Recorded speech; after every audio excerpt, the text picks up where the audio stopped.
All right, so we're going to be talking about evaluating logarithms. And I'm just going to show you a little example here of what something in exponential form looks like. So x is equal to c to the exponent y is an example of exponential form because one of the variables is an exponent. And c could be a number and x is the other variable.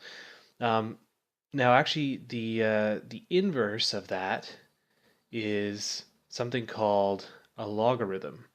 And it's something that looks like this. Y is equal to log c.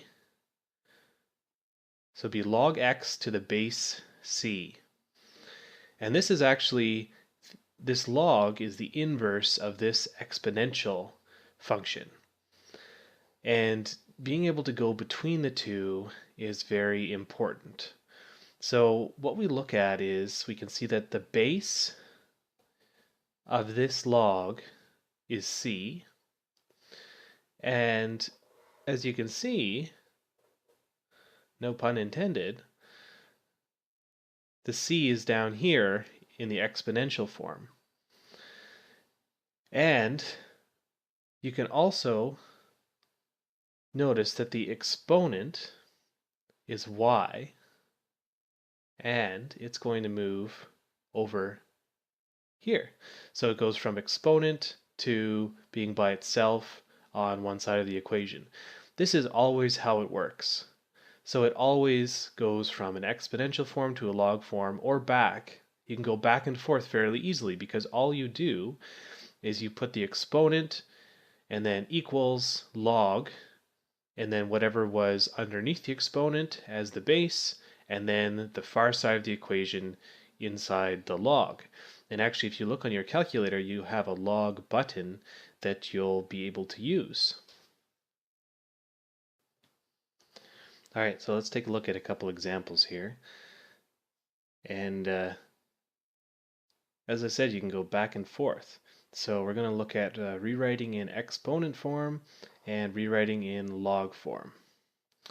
So let's go from exponent to log first, okay? So basically we have something that's in exponent form and we want to go to something in logarithmic form.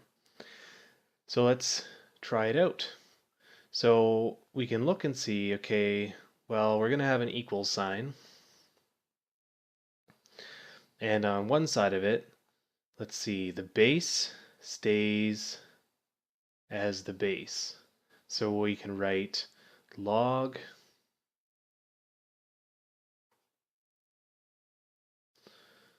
of the base k, because k is the base of this term here.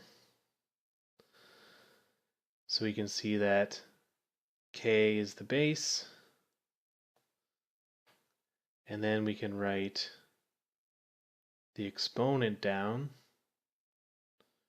as what's on the other side, so negative s, and then what's by itself is what's next to the log, so we have r next to the log.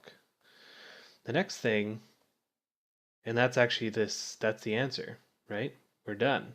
We just have negative s is equal to log k r. Now we need to rewrite this in the exponent form, so we need to go the other way. So we know that the base of the log is going to be underneath the exponent, so we can just say equals, I'm going to write down the base. I know that what's going to be above this is going to be what's by itself on the side of the equation, right?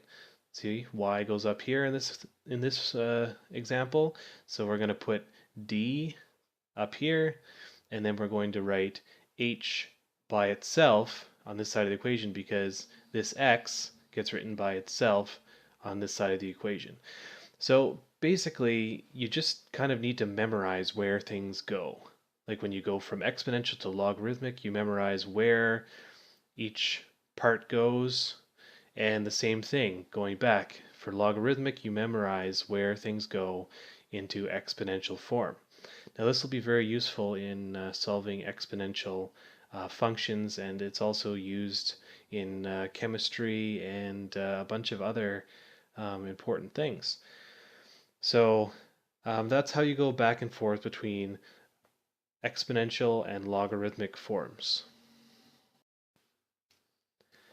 I'm just going to show you a quick trick that you're definitely going to need um, in the rest of this course, or at least when we're dealing with logs, is that if you see something like this, log of 7 base 5 is equal to x, and you're asked to evaluate this, you don't actually need to do any fancy math. All you need to do is know that that is the same thing as log 7 divided by log of 5.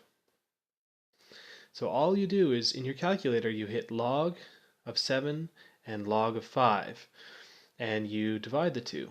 And I would do it in one step. I wouldn't calculate this and then calculate this and then divide this by this. I would just put it all in your calculator. Log of 7 divided by log of 5 is equal to x. And so when I do that I get 1.21 rounded, right? So that is equal to x. So that's a quick trick of how to solve something like this.